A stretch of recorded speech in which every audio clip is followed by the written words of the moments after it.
Good evening, everyone. Welcome to our Conversations with Yogananda webinar. We are very happy to be here with all of you, Shamini and myself. And today we'll start with conversation number 91. That is where we left off last evening. So this one starts with Swami Kriyananda speaking. Dr. Lewis told me, I once said to the master, One thought is troubling me, sir. Supposing, after long effort, I attain liberation, is the freedom I'll attain good for this day of Brahma only? What if, when creation is remanifested after the next night of Brahma, I, along with everyone else, get sent out again and have to go through the long, painful struggle all over? Wouldn't all these present efforts then seem almost futile?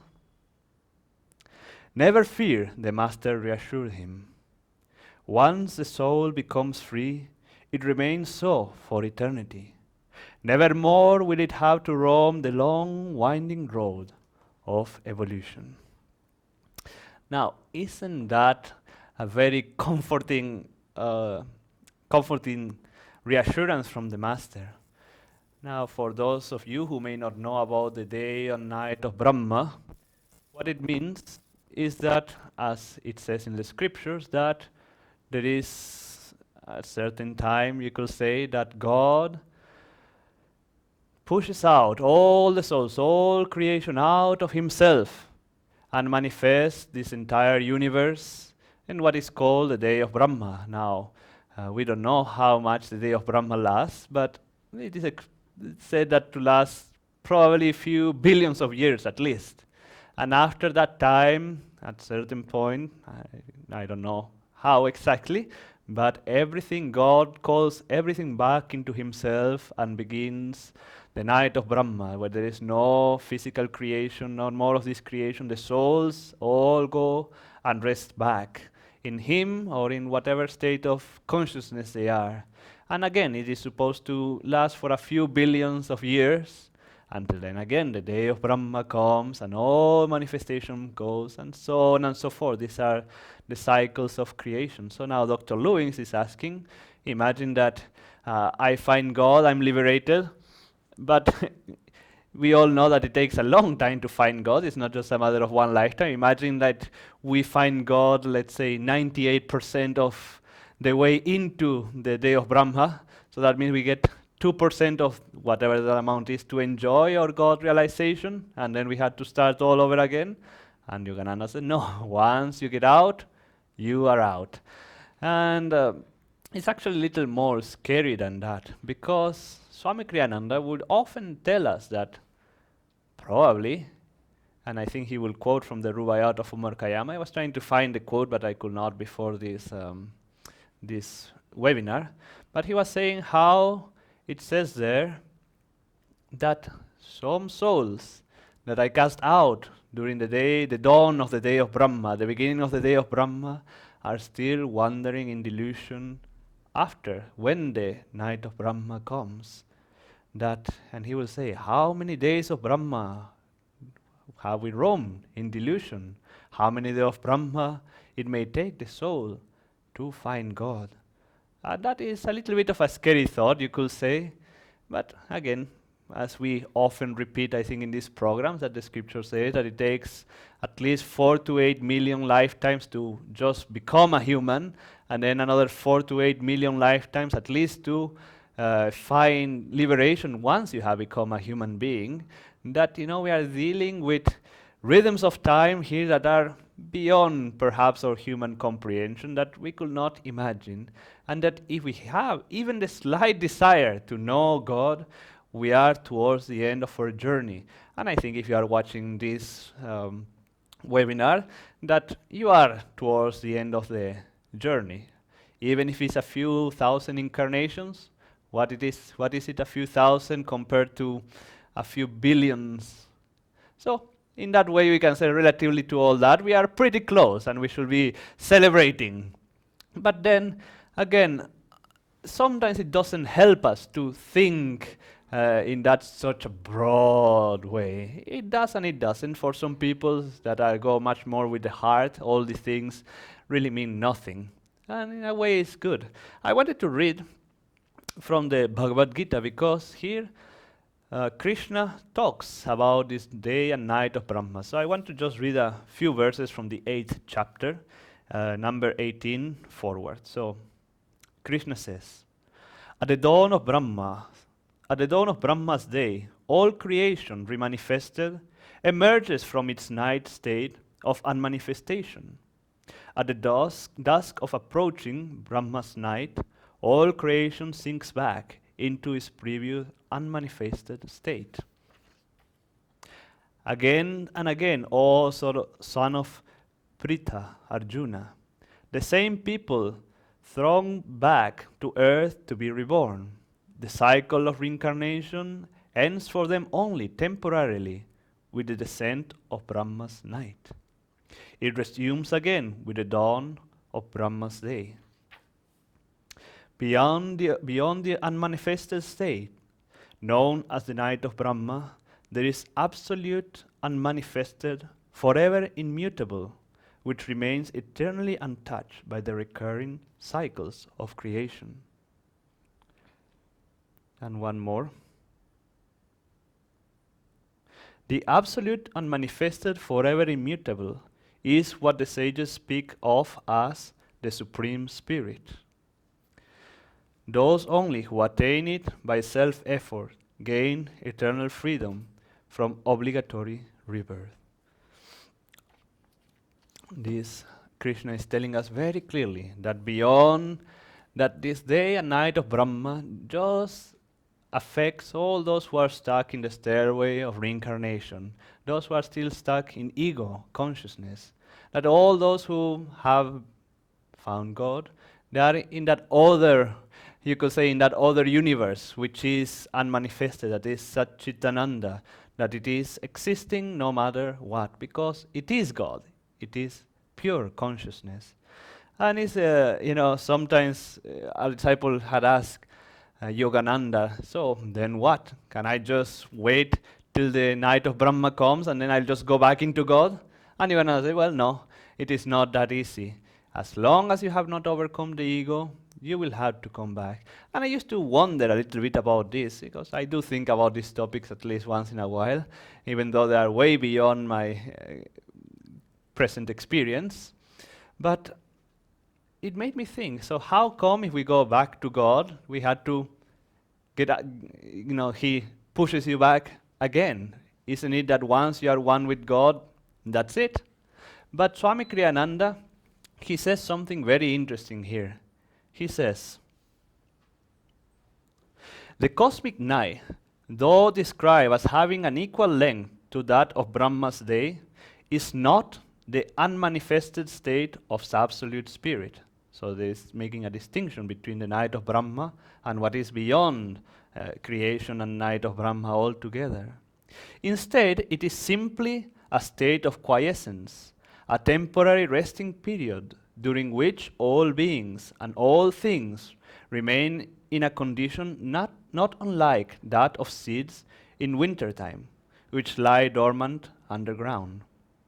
The seeds in the partially unmanifested state are not material, but the ever-living, conscious nuclei of idea forms. So here Swamiji is giving us a hint that even though we get pulled back in the night of Brahma, there is still that thought idea. We are in that ideal space, so it seems to me, that is still not one fully with spirit. And that's why that explanation comes of why we don't merge back into God once the night of Brahma comes. But it is very interesting because, again, we can think of all these things and say, so what? What does that have to do with me?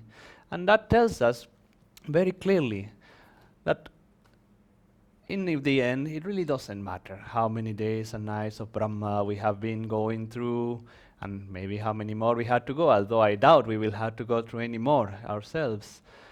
What matters is that right now I can do something about it. And that's what Yogananda was saying to Dr. Lewis. So if you focus to find God, to love God right now, and you will not have to worry about any of the things anymore. Although they are very fascinating to contemplate and to understand, in the end, it all comes to the same truth. Find God now, find Him within yourself, realize Him, and then everything else will come. So now I'll allow Shamini to share. Okay, thank you, Bara. And good evening again. This is a fascinating topic, but I'll just add a couple of points to what Bara was sharing about it, which he shared in a very nice, wholesome way. When I was very new on the spiritual path, I visited our ashram outside Pune in Watunde, and at that time we had a sort of community. Swamiji was on the land, so people were visiting from all over the world, and I was just about 6 months into these teachings. And I remember I was sitting at a table. I think I just walked into a conversation, and one person was kind of asking, you know, now my question is, at the end of all of this, imagine the last soul gets free. Am I gonna have to come back all over again and start from zero and go through all this suffering again? So today, when I read that conversation of Dr. Lewis, that question Dr. Lewis was asking, I don't know if this person said, do I have to come back for the days of Brahma necessarily? But they were asking the same principle. And I remember at that time when I heard this, I think I even got up and left, or, it just went right over my head. And it's, as Bara was saying, sometimes some of these things, especially on the beginning of the spiritual path, may be so. I mean, what does that have to do? For me, my question right now is more, what do I do right now? I mean, I'm already coming out of a lot of suffering and struggling. This day feels like a day of Brahma. So why am I worried about, more 500 million, whatever lifetimes? I care about right now. And also, I think sometimes, if you're like me, a topic like that, maybe on the spiritual path in the beginning, doesn't give you so much energy. It doesn't give you as much as, something like, right now, if you try to sit down and do a few minutes of even count breathing, see what that does for you. And you try that and you're, wow, I feel so free, I feel so good, compared to, something very out there.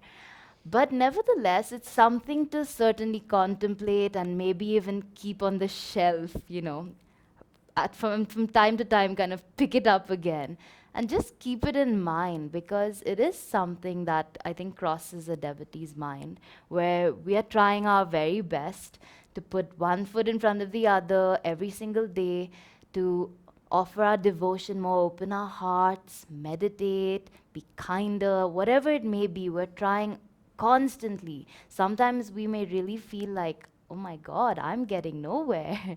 I'm trying my very, very best here, but am I really, am I going to be around for more than many more days of Brahma? This is something that can easily creep in. And that's one of the things I love about our path, these teachings, the teachings of Yogananda ji, because almost any question you have, if you just look it up, we're so blessed to have such a nice set of resources and so many books, videos. Almost any question like this can be answered. We can find the answer to it.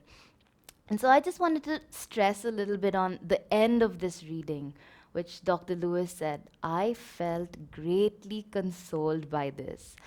And, that's what happens for us when we have the Guru. That's the blessing of the Guru. That's something for us to really keep in mind. When we may have these very strange questions that come up, or in this case, it wasn't strange, it was a very real question, which many of us may think from time to time. Whatever it may be, at the end of the day, having that presence of the Guru, even right now, if we make that effort and we feel like, my God, this day is terrible, I just don't feel like I'm going anywhere, I don't feel anything. You sit down to meditate, even just a little bit. You gaze up here, raise your eyes point to the point between the eyebrows. You do a little bit of pranayama, you do a few Kriya Yoga practice if you have that. You already feel so much better in your heart. And that's the presence of the Guru that enters the heart. And remember when even Sri Yukteswar in the Holy Science, which is another book, which is something along these lines of, thinking of very big scientific things. And even he, remember, said about you cannot put one foot in front of the other without awakening the natural love of the heart. And so, as Bara was saying, it may seem like a long way to go, but even if we have access to these teachings, even if we have a guru, we're already more likely closer towards the end. And to just say that every single day, as much as I can feel that presence in my heart, as long as I can get into my heart, it won't feel so long. It could be like, oh, great, 2000 years from now, no problem. That's okay. I have you right now. It doesn't have to feel like, oh my goodness, I don't know how long it's going to take, because it is important to remember this. And this is where I guess I wanted to end, where this can help us from wherever we are at currently on our path, on our efforts, is to keep in mind, in the end of the movie The Answer, which is released on the life of Swami Kriyananda, there's this end part that they inserted, where all of a sudden we see a big picture of Swamiji come up on the screen, and they play his voiceover in the back. And he says something along the lines of, how many days of Brahma have we wandered in delusion? It may be something along the lines of what Bara was quoting from Omar Khayyam. And how long have we been wandering in this delusion, in this state of delusion? We have no idea. But it is something to keep in mind from time to time. If it scares you a little, it's a good thing. It could help wake us up to say, no, I need to put effort. I need to put energy right now. I have this opportunity right now. And as long as I just put one foot in front of the other, I have a guru, I have the guru with me, I have these teachings, whatever it may be, your bottom line, I have access to these teachings. Let me just try my very best to make it a part of my life. And then everything else, how long, where, when, what, all those things don't seem to matter anymore, because right now we have the blessings of the Guru in our hearts. So thank you so much for joining us today, Thank you. and see you next time. Have a good night. Good night.